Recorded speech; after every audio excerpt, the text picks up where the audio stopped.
19th Street. USC is the new football coach in Lincoln Riley. Ryan Abraham is our go-to guy who covers USC, and yesterday he was off, nothing going on. Introduction of the new coach, making a ton of money and has a Learjet or whatever it is and houses. And Ryan, can you try to just explain your life late Saturday into Sunday into yesterday? It's fun because there's something to do, but how hectic was it for you as well?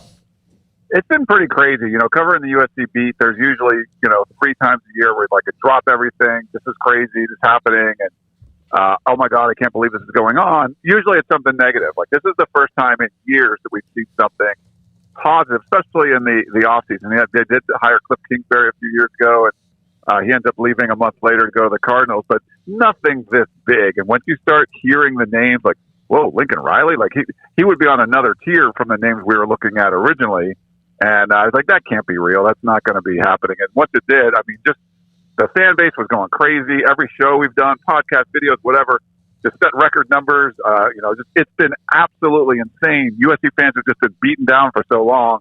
They wanted some good news, and they got some good news in September when Clay got fired, but the season's been terrible. So they're kind of back to their kind of woe is me stuff. Now they're all excited. So it's been a crazy 48 hours or so. Ryan, the biggest problem that USC has had over the last near decade is, and this is probably teams in California in general, the best players from California don't stay in California and don't go to USC or UCLA or wherever.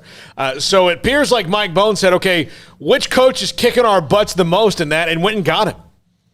No, I think that's a great way to put it. I think it starts with the leadership. Like they've had bad athletic directors. They kept hiring former football players that didn't know what they were doing, and they hired bad coaches, and then they don't recruit well. And I think Pete Carroll, when he came in, it was the same thing in the late 90s. Like everyone was going to Miami or Florida State. They were leaving California in droves.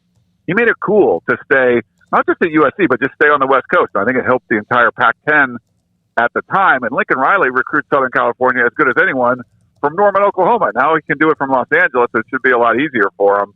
So guys like Mario Cristobal, who have really been coming in from from Oregon and poaching some of the 5-stars from Southern California, and of course, like the Alabamas and Ohio States. And you look at the Heisman watch list; they're all Southern California quarterbacks that aren't playing in Pac-12.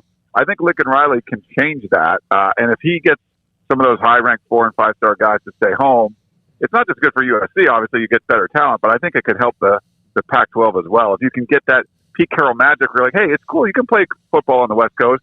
It's just not perceived that way right now, and USC fans and I think the Pac-12 probably hoping that Lincoln Riley can change that perception. So, Ryan, obviously when these coaching searches happen, you'll hear a lot of names initially, and there were certainly a lot that were attached to USC, including, here in Waco with Dave Aranda was mentioned by some people and several others. But then just out of nowhere, this bombshell, and Lincoln Riley has gone on to say that it all happened very quickly. From your standpoint, when do you think this all started to kind of brew and simmer? Do you think it was as quickly as being alluded to, or do you think that something's been playing out for a while behind the scenes? It's a great question because, at what they've said, it really was like if Bedlam didn't go that way, if Oklahoma wins, this probably isn't happening. And they were putting it together late Saturday night, early Sunday morning. And sort of behind the scenes, we were talking to the chief of staff, Brandon Sossman, who works for Mike Bone. And he said, like, he was calling up a Sunday morning, Tim Tessalone, who's USC Sports Information Director, like, hey, we need a bio on Lincoln Riley, and they had bios written up for a bunch of guys, not him. So I talked to Tim Tessalone about it afterwards. He's like, yeah, I'm out to breakfast. He just retired after 43 years. He's retiring. They flew his family in from the East Coast, and they were going out to breakfast that morning. He had to cut it short so he could go write a bio for Lincoln Riley. So I take him at their word that, I think his name was out there maybe in the athletic department, but, they probably didn't make a run at him until late. And when they found, I think a lot of things had to fall into place for them to even have a chance at him. And, there's a lot of luck involved. He said, sports are weird. The balls bounce the wrong way. If the ball bounces a different way in that Oklahoma State-Oklahoma game, they probably don't get Lincoln Riley, but in this case it did. Ryan, you've been covering the game for a long time. All of us have. But when you see now Notre Dame open, Oklahoma open, and it was LSU and USC, and, of course, there have been others, Florida, among some other openings, Washington, Virginia Tech. I mean, these are some dudes, right? And have you can you explain what's happening here? And someone's going to fill Oklahoma and Notre Dame, and that might open up another blue blood. Who knows?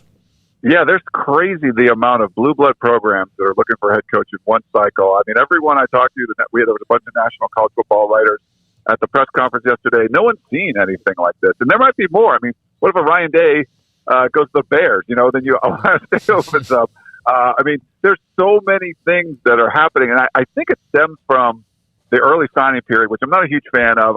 I'd like the kids to be able to sign early, but maybe in July or August. Having it in the middle of December, I think it's accelerated the process where, you know, Clay Helton was fired in September. We've seen so many coaches get fired early because you want to get a jump on the search, because you want to get someone in place and salvage the recruiting class. It's not like you can wait until January and hire someone and then you have a month to recruit until February. Now, if you don't get someone right after the season, you're really going to be behind the eight ball because 95% of the players end up signing in December now. So I think that early signing period really has pushed this, but this is a season where it's been as crazy as ever, and it's not over yet. I mean, 3 blue bloods are already filled.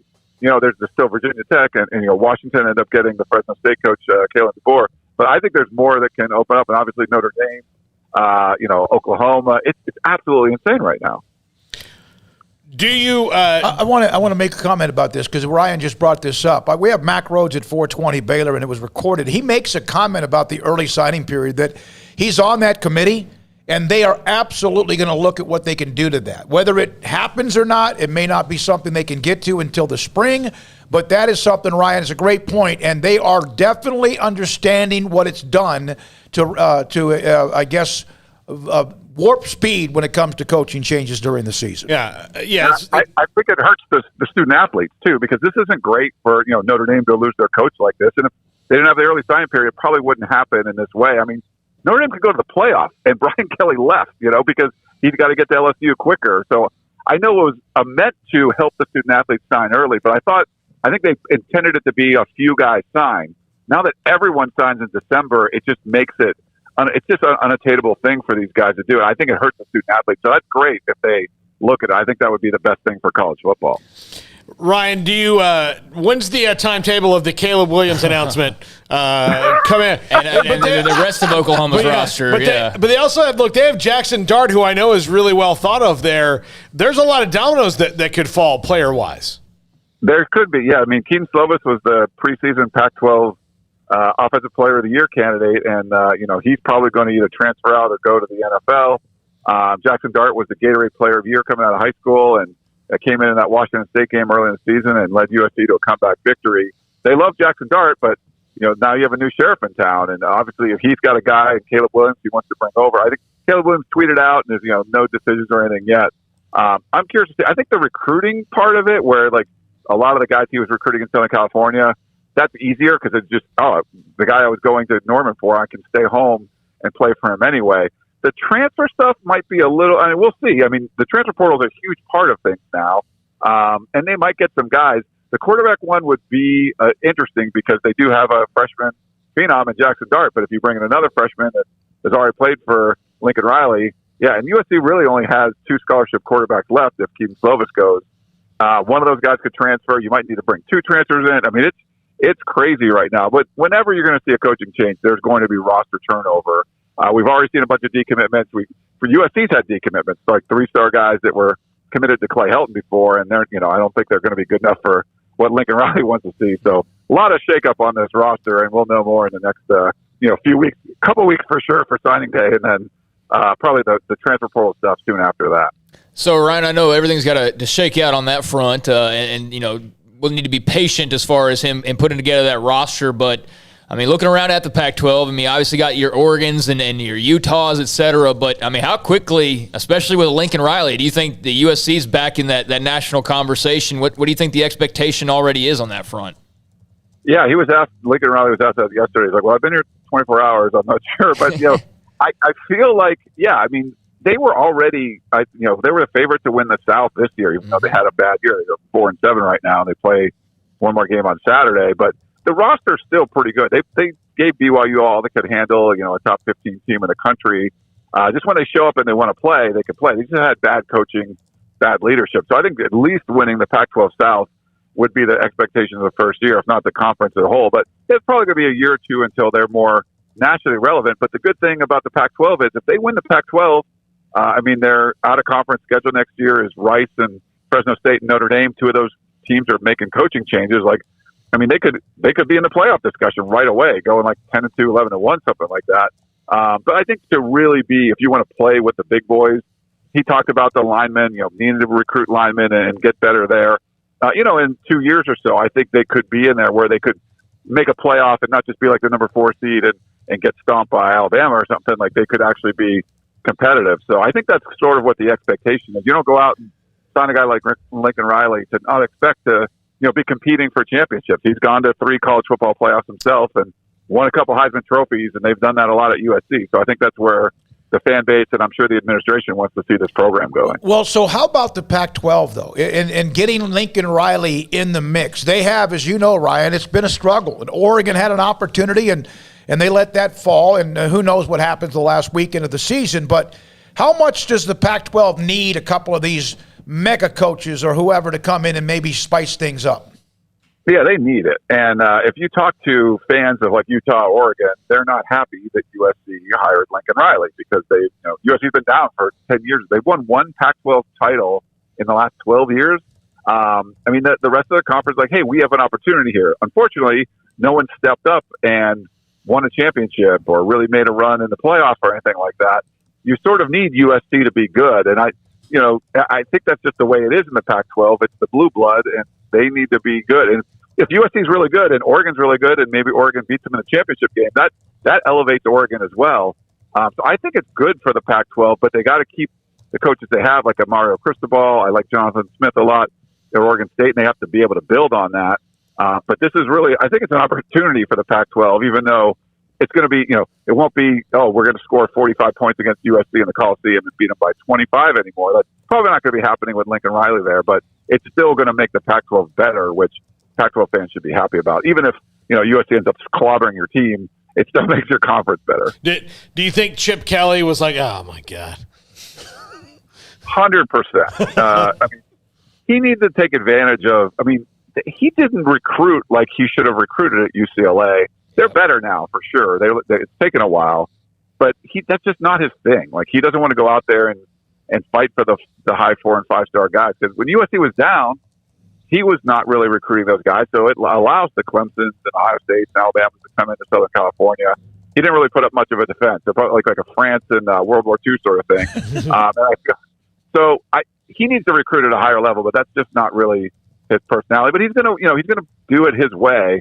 But it's going to be a lot more difficult now with Lincoln Riley there. Not the recruiting aspect of it, but he was 2-2 against Clay Helton.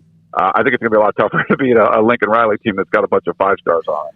Of everything he got, $10 million, whatever it is, I don't care. The average, we know that's now next. That's the next thing with Brian Kelly, with Nick Saban, who's earned it among. I'm not saying others haven't. If somebody's going to pay you that.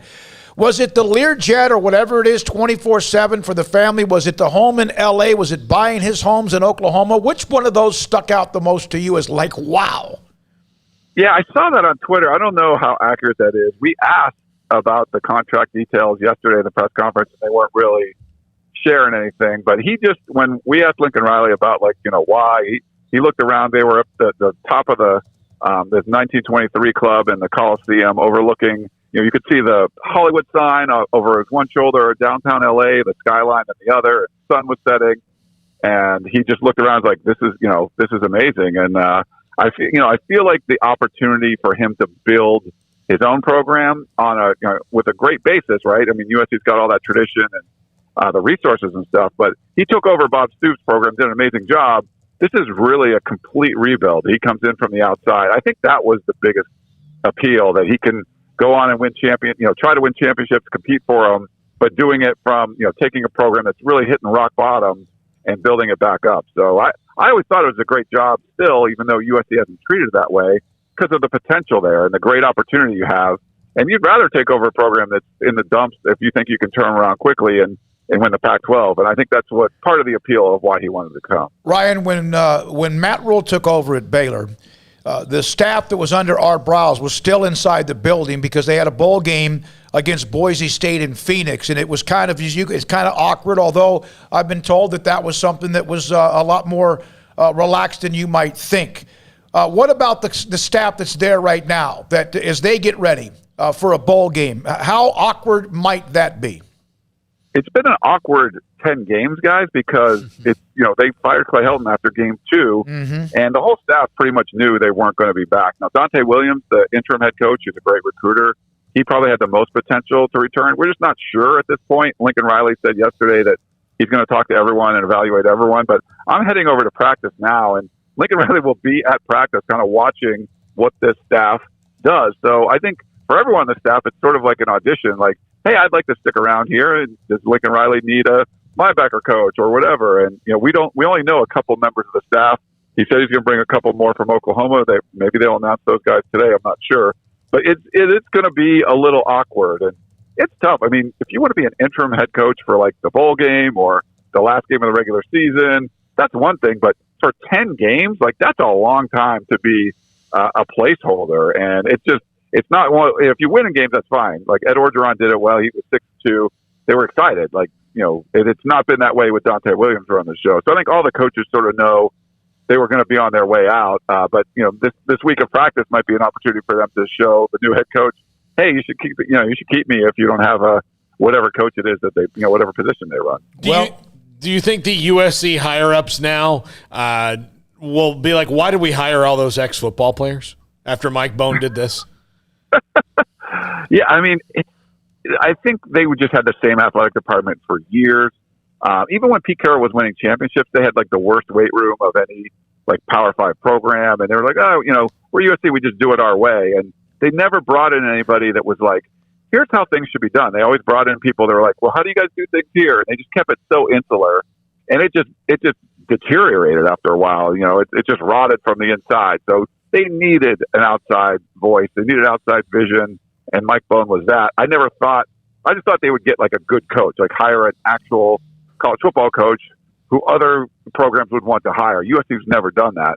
I didn't picture them going above and beyond and getting like, one of the top minds in college football. So it's absolutely crazy. So a very different, changing the course for sure of the way the USC athletic department's worked in the past like 30 years. Ryan, thank you very much for your time. Thank you very much. If you bump into Graham Harrell, tell him we said hi. He's a friend, great friend of everybody's. Thanks for your time again. That's Ryan Abraham, covers USC football for USCfootball.com. We'll come back. We have Mike Scarborough being on a Zoom link with us. He covers LSU. Anything from what Ryan said? Everything he said made sense to me. Yeah, I mean, it was, it's very telling, about USC and how they finally decided that, hey, we've got to do something about this, that this is something that they've languished too long. And, I'm very curious to see how quickly the recruiting turns around. Here, 2 weeks or 2.5 weeks before? It'll be immediate, dude. Yeah. I mean, it's going to be immediate. And Oklahoma, meanwhile, they lost Spencer Rattler, which who cares, quite frankly. I saw where, he's being linked already to possibly UCLA, which would be interesting that he'd play Lincoln Riley potentially. And what if you had Caleb Williams versus Spencer Rattler in a USC versus UCLA game? That's actually a possibility that could happen. But, nothing surprising there. Just nice to have the insight and kind of the inner look at what's going on. Certainly exciting times for USC right now, and rightfully so. They have reasons to be excited. But, Theo Weiss entered the transfer portal for Oklahoma. Jade Hazelwood entered the transfer portal for Oklahoma. You got Rattler in there, and I'm sure there's probably some guys that I haven't even seen yet that have entered the transfer portal, not to mention their recruiting class and the decommitments. They had their big 5-star running back that, last night posting a picture. He's got a USC shirt on. And there's Lincoln Riley in the USC gear. It's just kind of crazy. It really is how quickly that changes. And, be curious to see how quickly Oklahoma acts on this because, they can't really afford at this stage with so many teams taking that early opportunity and following the lead of, the Texas Techs of the world and whatnot and making midseason decisions. Very curious how quickly Oklahoma's going to be able to move and find somebody and how – well, they'll be able to navigate, the upcoming recruiting, signing day here in 3 weeks about, maybe a little less. That's not far off at all. You luckily had that second signing day, but, for Oklahoma, very, very intriguing and not sure at all what direction they'll go. I want to tease again. We have